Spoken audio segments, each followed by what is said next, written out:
कालच्या भागामध्ये आपण पाहिलं की सायली येऊन जानकीला सांगते की ही मायाच म्हणजे मकरंदची बहीण आहे. हे ऐकून जानकीला विश्वास बसत नाही आणि ती परत परत विचारते, खरंच ही मकरंदची बहीण आहे का? त्यावर सायली म्हणते, हो. तर चला मग आज आपण काय होणार आहे ते पाहू. माया ओवीसाठी चॉकलेट आणायचं म्हणून घराच्या बाहेर पडलेली असते आणि जानकी म्हणते, मी पण हिचा पाठलाग करते, हाती काही लागतं का पाहते. आणि तिचं दुसरं मन म्हणतं, नाही, तिच्या रूमची झडती घेतली पाहिजे. असं म्हणून जानकी तिच्या रूममध्ये जाते आणि इकडे तिकडे शोधाशोध करते. एक बॅग सापडते आणि त्या बॅगीमध्ये सगळे कपडे काढून पाहते. त्याच्यामध्ये अशोक दिघे नावाची एक आयडी असते आणि त्याच्यावर लिहिलेलं असतं MK कंपनी. तेव्हा जानकीच्या असं लक्षात येतं की हा दिघे म्हणजे तोच माणूस आहे ज्यांना मी भेटले होते आणि तो आता मरून गेला. ह्याच्यामध्ये मायाचा तर काही हात नाही आहे ना. आणि इकडे बाहेर रस्त्यावर आल्यावर मायाच्या असं लक्षात येतं का तिचा मोबाईल घरीच राहिलेला आहे आणि ती मोबाईल आणायचा म्हणून ती घरामध्ये वापस फिरते. आणि इकडे जानकीने तिच्या रूममध्ये सगळा पसारा करून ठेवलेला असतो. जानकीला जाणवतं की आता माया येते आणि जानकी पटकन बेडखाली जाऊन लपते. माया तिच्या रूममध्ये येते, इकडे तिकडे पाहते आणि विचार करते, इथे कोणी आलं होतं का? मोबाईल उचलते आणि बाहेर निघून जाते. ती गेल्याच्या नंतर जानकी बेड खालून बाहेर येते आणि इकडे सयाजीच्या घरामध्ये सारंगला ते लोक पकडतात आणि तेवढ्यामध्येच ऐश्वर्या येते आणि ऐश्वर्या म्हणते, सोडा त्यांना. तरीही ते लोक सारंगला सोडत नाहीत. जेव्हा सयाजी सांगतात त्याला सोडा म्हणून तेव्हा ते लोक सोडतात आणि ऐश्वर्या म्हणते, आता काय माझी तोंड बघणार आहात का? निघा इथून. सयाजीराव ऐश्वर्याला म्हणतात, ऐशू तू विसरलीच वाटतं, यांनी तुला काय काय त्रास दिलाय ते. त्यावर ऐश्वर्या म्हणते, अजिबात नाही, पण मला कळू तर दे त्यांना काय बोलायचंय ते. सयाजीराव म्हणतात, त्याच्याकडून कशाला ऐकायचं, मी सांगतो ना, ह्याच्या भावाने ह्याला पाठवलं असं इथं गुप्तहेर म्हणून. त्यावर सारंग म्हणतो, हे बघा काका, मी ऐश्वर्याला इथं भेटायला आलोय. आणि सारंग खूप रागामध्ये ऐश्वर्याकडे पाहत असतो. सयाजीराव सारंगची कॉलर धरत त्याला म्हणतो, खरं खरं सांग, इतक्या दिवसानं तुला आठवण झाली रे ऐशूची? आणि त्यावर सारंग म्हणतो, हे बघा काका, मी तुम्हाला खरं खरं सांगितलंय, मला ऐश्वर्याशी बोलायचंय आणि फक्त त्यांनाच बोलायचंय. हे ऐकून सयाजीरावाला राग येतो आणि ते सारंगवर हात उचलणार तोच ऐश्वर्या म्हणते, डॅडा. ऐश्वर्या पुढे म्हणते, मलाही कळू द्या ना त्यांना काय बोलायचंय ते, असं म्हणते आणि चला आतमध्ये. आणि इकडे आशीर्वाद बंगल्यामध्ये जानकी त्या दिघेचं ID कार्ड घेऊन तिच्या बेडरूममध्ये येते आणि तिला आठवतं ते त्यांना भेटायला जात असतात. तेव्हा तो दिघे म्हणतो, मी तुम्हाला हात जोडून विनंती करतो, मला प्लीज असा त्रास देऊ नका. जानकी विचार करते, ह्या मॅनेजर दिघेचं ID कार्ड मायाकडे, म्हणजे नक्कीच ह्या दोघांचा काही ना काहीतरी संबंध आहे. मायानं तर दिघेला मारलं नसेल ना. आणि इकडे ऐश्वर्या सारंगला म्हणते, इकडे आल्याच्या नंतर तुमचा जीव जाईल हे माहिती असताना सुद्धा तुम्ही इकडे का आलात? त्यावर सारंग म्हणतो, मेलेल्याला किती मारणार ऐश्वर्या? हे ऐकून ऐश्वर्याला नवल वाटतं आणि ऐश्वर्या म्हणते, बाप रे, आपल्या दुराव्याने तुमचा अगदी देवदास झालाय हो. दिल टूटा हुआ आशिक. हे ऐकून सारंग जोरजोरात हसतो आणि म्हणतो, दिल टूटा हुआ आशिक? अहो तसं व्हायला ना समोरच्याची तेवढी लायकी लागते. हे ऐकून ऐश्वर्या म्हणते, माझा आतून उतरला नाहीये, बोला काय बोलायचं होतं? माझ्या घरात येऊन एवढा गोंधळ घातलाय. गोंधळ? अच्छा, मी एवढासा त्रास दिला आणि तुम्हाला एवढा मोठा त्रास वाटला? सारंग म्हणतो, माझ्या आयुष्याचा एवढा गोंधळ घातलाय त्याचं काय? ऐश्वर्या म्हणते, जा विचारायला आलाय. आणि त्याच्यावर सारंग म्हणतो, माझा निर्णय सांगायला आलो. ऐश्वर्या म्हणते, कसला निर्णय? आणि त्याच्यावर सारंग म्हणतो, मला डिवोर्स हवा आहे. हे ऐकून ऐश्वर्या सुन्न होते आणि म्हणते, काय? सारंग म्हणतात, हो, मला डिवोर्स हवा आहे. सारंग पेपर घेतो आणि म्हणतो, घ्या, साईन करा. घ्या ना. आणि ऐश्वर्या घेते, त्याला उघडत बघते आणि सारंग म्हणतो, आजपर्यंत मी काहीच मागितलं नाही आणि मागतोय आज, ते पण शेवटचं.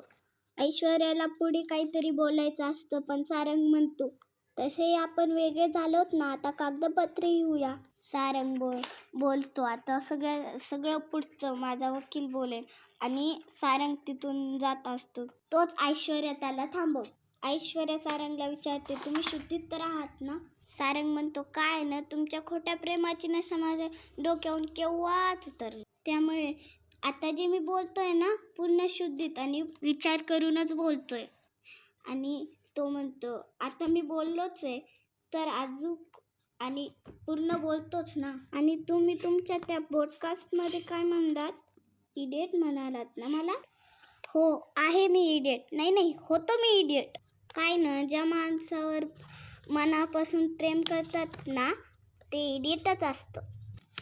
दुःख या गोष्टीचं आहे की मी माझं प्रेम चुकीच्या माणसावर केलं. कारण प्रेमात असताना आपण समोरच्याला जेवढं देतो ना, तेवढंच त्याने किंवा तिने दिलं नाही ना तरी चालेल, पण आपण जे देतो ना त्याची समोरच्याला कदर असायला पाहिजे. आणि ती कदर तुम्ही कधीच नाही केली ऐश्वर्या. ऐश्वर्या मात्र गप्प सुन्न होऊन त्याचे बोलणे ऐकत असते. सारंग पुढे म्हणतो, तुमच्या मनात कुणावरच प्रेम नव्हतं तेव्हा. तुमचं मन फक्त सूड आणि अहंकार यांनीच भरलं होतं. ज्या घराने एवढं काही दिलं होतं तुम्हाला त्याच घराची तुम्ही बदनामी करता. अहो, ठेच देणाऱ्या दगडाचा पूजा करण्याचा धर्म आहे आमचा रणदिवेचा, आणि तुम्ही आमच्यावर चिखलफेक करता. असं घर, अशी माणसं भेटायला नशीब लागतं ऐश्वर्या. पण तुम्ही तर नशिबाने पण गरीब निघालात ऐश्वर्या. तुमची अशी गत झाली की नशीब आलं द्यायला पदर नाही घ्यायला अशी गत झाली तुमची. माया लावणारं घर गमावलं तुम्ही, प्रेम करणारा माणूस गमावला. आता काय तुमच्याकडे ऐश्वर्या? श्रीमंत घरातलं गरीब माणूस बघितलाय का ऐश्वर्या तुम्ही? ते मी बघितलंय, माझ्या समोर आहे. एक गोष्ट सांगू का, एरवी तुमची आठवण पण येत नाही मला. विचार करून करून आठवायचं म्हणलं तरी आठवत नाही. सारंग पुढे म्हणतो, आणि असं केव्हा होतं माहिती आहे का तुम्हाला? जेव्हा तो माणूस आपल्या आयुष्यातून कायमचा निघून गेलेला असतो ना तेव्हा.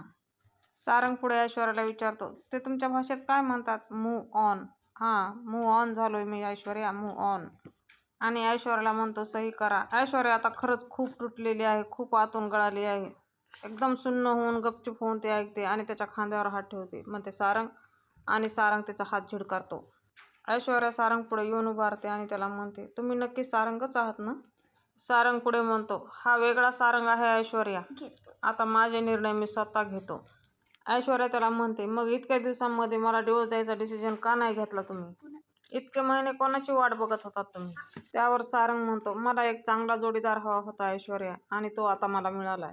मला आता सुखी संसार करायचा ऐश्वर्या. हे ऐकून ऐश्वर्याच्या डोळ्यामध्ये पाणी येतं. सारंग पुढे म्हणतो, माझ्या आयुष्यामध्ये अशी एक व्यक्ती आली आहे जिला मला अडकून नाही ठेवायचे, गुंतून ठेवायचे. ऐश्वर्या विचारते, कोण आहे ती व्यक्ती? त्यावर सारंग म्हणतो, त्याने तुम्हाला काय फरक पडणार आहे? आणि ऐश्वर्या म्हणते, तुम्हाला जर ह्या कागदावर सह्या पाहिजे असतील तर मला तुम्हाला त्या व्यक्तीचं नाव सांगावं लागेल. सारंग म्हणतो, माझ्या आयुष्यात जी व्यक्ती आली आहे त्या व्यक्तीचं नाव आहे माया. आणि माया नाव हे ऐकताच ऐश्वर्याच्या पायाखालची जमीन सरकते. हे ऐकून ऐश्वर्याचं मन भरून येतं, डोळ्यात डबडब पाणी असतं. ऐश्वर्या मायाबद्दल सारंगला सांगायला जाते, पण सारंग ऐकत नाही. सारंग म्हणतो, पटकन त्या पेपरवर सह्या करा आणि पेपर वाट लावून द्या, कारण मला आता मायाला फार वेळ वाट बघायला नाही लावायची. असं म्हणून सारंग तिच्या रूममधून निघून जातो. आणि इकडे जानकी म्हणते, मला आतापर्यंत असं वाटत होतं की माझ्या भूतकाळामध्ये फक्त मकरंद आहे, पण नाही, माझ्या भूतकाळामध्ये त्याची बहीण मायासुद्धा आहे.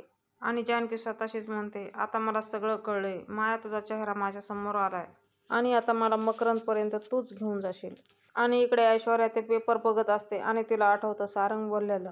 ऐश्वर्या आता तिच्या भूतकाळामध्ये रमलेली असते. तिच्या लग्नापासूनचे काही क्षण तिच्या डोळ्यासमोर उभे राहतात. खरंच आता ऐश्वर्या खूप बदलणार आहे आणि ती रणदिवेच्या टीममध्ये एकरूप होऊन सगळं सांभाळणार आहे, असं तरी बाबा मला वाटतंय. कारण आता ती इतकं मनातून रडली, मनातून खचली आहे ना. आता तिचं हे नाटक बघायला पण कोणी नाही आहे. ते नाटकाचा तर विषयच नाही. हे सगळं तिच्या मनातून होतंय. ऐश्वर्या तिच्या डोळ्यावरून बोट फिरवते आणि बोटाला पाणी लागतं. ऐश्वर्या मनालाच विचारते, हे काय होतंय मला? ऐश्वर्या पुढे स्वतःलाच म्हणते, मी सारंगचा इतका का विचार करते आणि हे पेपर बघून मला इतका का फरक पडावा? ऐश्वर्या डोळे पुसते आणि हातातले पेपर्स गादीवर टाकून देते. ती म्हणते, हा मायाशी लग्न करणार असा म्हणाला, पण माया कशी तयार झाली? ऐश्वर्या म्हणते, अच्छा, म्हणजे मायाने मला डबल क्रॉस केलंय, तर आता मी त्या मायाला सोडणार नाही, असं म्हणते आणि मायाला फोन लावते. माया म्हणते, चक्क तू फोन केलायस मला? त्यावर ऐश्वर्या म्हणते, ए माया, तुझी ही नाटकं बंद करायची. ऐश्वर्या म्हणते, माझ्या जर तुला वाकड्यात जायचंच आहे तर फेस टू फेस सांग ना मला, अशी डबल गेम का खेळतेस? त्यावर माया म्हणते, अगं काय झालंय, स्पष्ट सांगशील का जरा? आणि ऐश्वर्या म्हणते, सारंग इथे आले होते, तेही तुझ्या सांगण्यावरून, राईट? आणि माया म्हणते, ओ, डिवोर्स पेपर घेऊन? हे ऐकून ऐश्वर्याला खूप राग येतो आणि खूप रागातच माया अशी ओरडते आणि म्हणते, लायकीत राहायचं हा? आणि हे ऐकून माया खे खे खे खे करून हसत असते. ऐश्वर्या आता खरंच तिच्या रिअल पार्टमध्ये आलेली आहे आणि ती मायाला म्हणते, माझ्यात आणि सारंगमध्ये जे काय आहे ते आमचं आम्ही बघून घेऊ. आम्ही दोघं नवरा बायको आहेत, आमच्या दोघांमध्ये तू पडायचं नाहीस. ऐश्वर्या पुढे काय म्हणते ऐका मैत्रिणींनो. ऐश्वर्या म्हणते, सारंगसारख्या साध्या भोळ्या माणसाला अडकवण्याचा तू प्रयत्न देखील करू नकोस, कळलं ना? तरीही माया हसतच असते आणि ऐश्वर्या म्हणते, खूप हसायला येतंय ना? हस हस, तिथे येऊन तुझे दात काढून तुझ्याच घशात घालीन मी, कळलं ना? ऐश्वर्या पुढे म्हणते, माझ्या नवऱ्याला तुझ्या ट्रॅपमध्ये अडकवायचं देखील नाही, कळलं तुला? माया म्हणते, कसला नवरा, कुणाचा नवरा? अगं त्याला तर तू सोडून गेली आहेस. माया म्हणते, जे तू केलंस ना तेच मी करणार.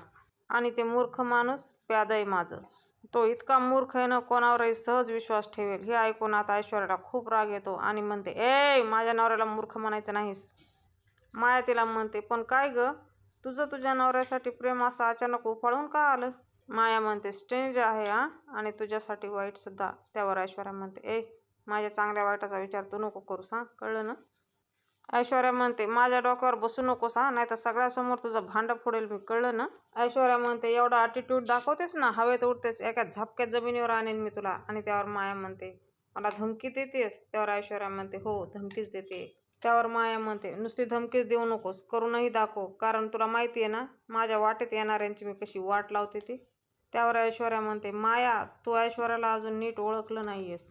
ऐश्वर्या मायाला म्हणते, तू ऑलरेडी माझ्या डोक्यात गेलीच आहेस. त्यावर माया म्हणते, मला जर वाटलं ना मी तुला आत्ता संपवू शकते, आणि बघूयाच आपण, असं म्हणून त्या दोघीजणी फोन ठेवतात. आणि ऐश्वर्या स्वतःशीच म्हणते, माया, तू कितीही काही कर, पण मी सारंगला यात फसवू देणार नाही. आणि इकडे रणदिवेच्या घरी सुमित्रा आई वापस येते. जानकी दरवाजा काढते आणि म्हणते, आई तुम्ही असं? आणि सुमित्रा आई म्हणतात, का गं, कोण येणार होतं? त्यावर जानकी म्हणते, अहो माया घराच्या बाहेर गेली आहे ना, मला वाटलं तीच आहे. सुमित्रा आई म्हणते, देवीचं दर्शन वगैरे छान झालं. सुमित्रा आई जानकीला प्रसाद देतात आणि मग विचारतात, घरातले सगळेजण कुठे गेलेत? त्यावर जानकी म्हणते, इलेक्शनचे कामं चालू आहेत ना, सगळे तिथेच आहेत. जानकी म्हणते, बरं तुम्ही फ्रेश व्हा, मी जेवायला वाढते. आणि इकडे सयाजीराव ऐश्वर्याला म्हणतात, अगं तो तुला सोडचिठ्ठी मागते, चांगलंच आहे की, देऊन टाक आणि पोटगी मागून घे. ऐश्वर्या खरंच खूप वैतागलेली असते आणि ती तिच्या बापाला म्हणते, डॅडा, मला खरंच आता काहीच बोलायची इच्छा नाहीये. ऐश्वर्या तिच्या बापाला म्हणते, मला थोड्या वेळ एकटीला राहायचंय, तुम्ही जा बरं. आणि त्यावर सयाजीराव म्हणतात, बरं मग त्या दिवट्याने दिलेले कागदपत्र म्हणजे ती सोडचिठ्ठी कुठे, दे बरं. आणि तिथे ते पडलेले पेपर असतात ते हातात घेतात आणि हेच आहेत ना. आणि ऐश्वर्या त्याच्याकडून हिसकाटून घेते आणि म्हणते, नाही, तुम्हाला कशाला हवेत? त्यावर सयाजीराव म्हणतात, तो तुझा व्हिडिओ पाहून गावातले लोक आधीच त्यांच्यावर थुंकायला लागलेत, आता हे पेपर पाहून अजून त्यांना बदनाम करतो. त्यावर ऐश्वर्या एकटक तिच्याकडे पाहत असते. ऐश्वर्या म्हणते, तुमच्या सांगण्यावरून मी तो इंटरव्ह्यू दिलाय ना, बस, मला अजून काही नकोय. सयाजीराव म्हणतात, इलेक्शन म्हणलं की लोकांना भावनिक करावंच लागतं. आणि त्यावर ऐश्वर्या उठून उभी राहते आणि म्हणते, हे काय बोलताय तुम्ही? त्या लोकांचा बाजार उठवण्यासाठी तुम्ही माझा बाजार मांडताय सगळ्यासमोर? सयाजीराव म्हणतात, अगं असं काय करतेस तू? आणि त्यावर ऐश्वर्या म्हणते, तुम्ही जे काय बोलताय करताय ना ते मला मान्यच नाहीये. ऐश्वर्या सयाजीरावाला म्हणते, सारंग माझा लिगली नवरा आहे आणि मी त्याला डिवोर्स नाही देणार. सयाजीरावांना हे ऐकून राग येतो आणि ते म्हणतात, नसतं खूप डोक्यात ठेवू नकोस, हे तुला सांगून ठेवायलो. आणि त्यावर ऐश्वर्या म्हणते, तुम्हीही लक्षात ठेवा, तुम्ही माझ्या भानगडीत पडणार नाही आहात. तुम्ही तुमचं इलेक्शन पुरतंच बघा ना, तुम्ही सगळ्या यामध्ये मला आणि सारंगला का अडकवताय? ऐश्वर्या म्हणते, आम्ही दोघं नवरा बायको आमचं काय ते बघून घेऊ. त्यावर सयाजीराव म्हणतात, त्या कार्ट्या करता तू आज माझ्यावर आवाज चढवतेस? सयाजीराव म्हणतात, आजच बरी तुला आठवण आली तो तुझा नवरा आहे म्हणून. आणि त्यावर ऐश्वर्या म्हणते, हो, आली आठवण मला. अरे नवरा आहे तो माझा, आली आठवण तर काय हरकत आहे का? ऐश्वर्या म्हणते, तुम्ही फक्त तुमच्या पुरतंच बघताय, स्वार्थ बघताय तुम्ही स्वतःचा, तुम्हाला माझ्या आयुष्याचं काही पडलंच नाहीये. आणि त्यावर सयाजीराव म्हणतात, चांगलं आहे, तुला मी माझ्यासारखी म्हणून डोक्यावर फिरत होतो, पण मी विसरलो की तू त्या बाईची सुद्धा आहेस, तिचंही रक्त तुझ्या अंगात आहे. सयाजीराव तिथून निघून जातात आणि कावेरी काकू येतात. कावेरी काकूला पाहून ऐश्वर्या वैतागते आणि म्हणते, मॉम प्लीज यार, तू इथून निघून जा ना, मला तुझ्याशी नाही बोलायचंय. कावेरी काकू ऐश्वर्याला म्हणतात, तू जे आता बोललीस तुझ्या डॅडाशी ते अगदी मनापासून बोललीस का? तू जर तुझ्या मतावर ठाम असते तर मी हमेशा तुझ्या पाठीशी आहे. आणि इकडे रणदिवेच्या घरी सुमित्रा आई म्हणतात, लताबाई अशा कशा काय निघून गेल्या आणि हे जानकीच्या लक्षात नाही का आलं? ते त्यांची चर्चा करत असतात. तितक्यात सारंग येतो आणि म्हणतो, मला तुम्हाला सगळ्यांना काहीतरी सांगायचंय. आणि सारंग म्हणतो, मी ऐश्वर्याला डिवोर्स पेपर देऊन आलो. हे ऐकून सगळ्यांना खूप मोठा धक्का बसतो. नाना म्हणतात, अरे हे इलेक्शन चालू असताना तुला हे सगळं करण्याची गरज काय होती? नाना दात खाऊन सारंगवर बोलत असतात. नाना म्हणतात, हा सयाजी आता ह्याच गोष्टीचा फायदा करून घेणार. आजचा एपिसोड त्यांनी इथं संपवला आणि उद्याच्या भागामध्ये जानकी मायाजवळ म्हणते, माझी आई जिथे कुठे असेल तिथे मी तिला शोधून काढेलच आणि त्यासाठी मला मकरंदचा खूप मोठा असा पुरावा सापडला. हे ऐकून मायाला खूप मोठा धक्का बसतो. आणि बाजार समितीचं मतदान पूर्ण झालेलं असतं आणि सरपंच म्हणतात, आता मतमोजणीचं कार्य होईपर्यंत इथे बाहेर कोणीही थांबायचं नाही. त्यावर ऋषिकेश म्हणतो की आता हे सगळं बंद झाल्याच्या नंतर सयाजीराव त्याची माणसं पाठवणार आणि काहीतरी काढ करणार. आणि इकडे जानकी ऐश्वर्याला भेटायला जाते आणि ती म्हणते मायाने तुझा वापर करून घेतलाय फक्त मला हरवण्यासाठी, आणि तिला जर हरवायचं असेल तर आपल्याला एक व्हावंच लागेल. असं म्हणून जानकी तिथून निघून जाण्याचा प्रयत्न करते आणि ऐश्वर्या तिला थांबवते. म्हणते 1 मिनिट जानकी, आता तू एकटी नाहीयेस. यापुढे जानकी आणि ऐश्वर्या एकत्र आहेत असं म्हणून दोघे हातात हात देतात. आजचा एपिसोड तुम्हाला कसा वाटला मला नक्की सांगा. असेच नवनवीन आणि फुल अपडेटसाठी आजच आपलं चॅनल सबस्क्राईब करा. बेल आयकॉन प्रेस करायला विसरू नका. व्हिडिओ आवडला असेल तर एखादा लाईक नक्कीच करा.